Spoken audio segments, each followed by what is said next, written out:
नमस्कार, आपण पाहत आहात मोमेंट टीव्ही मराठी। सासवड येथील विठ्ठल मंदिरामध्ये आषाढी एकादशी मोठ्या उत्साहात संपन्न।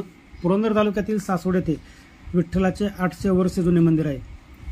संत सोपान काकांच्या समाधीच्या वेळीच या देखील मंदिराची निर्मिती करण्यात आली होती असं सांगितलं जातं। या विठ्ठल मंदिरामध्ये आषाढी एकादशी मोठ्या उत्साहात साजरी करण्यात आली। आषाढी एकादशी निमित्त या मंदिरात विविध कार्यक्रमांचं आयोजन करण्यात आलं होतं।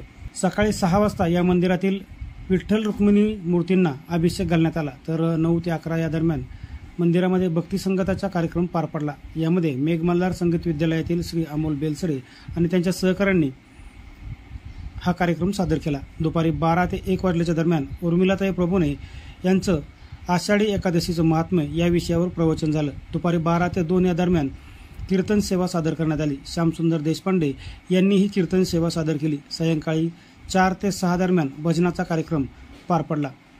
ज्ञानदीप महिला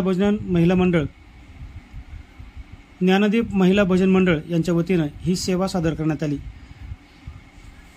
तर यावेळी डंका हरिनामाचा या मराठी चित्रपटाचे प्रमोशन देखील करण्यात आले। यावेळी किरण पुरंदरे, नानासाहेब पुरंदरे, माळसाकांत पुरंदरे, संजय पुरंदरे, तबलावादक अमित भांबोरे, पेटीवादक प्रभूने हे देखील कार्यक्रमाला उपस्थित होते।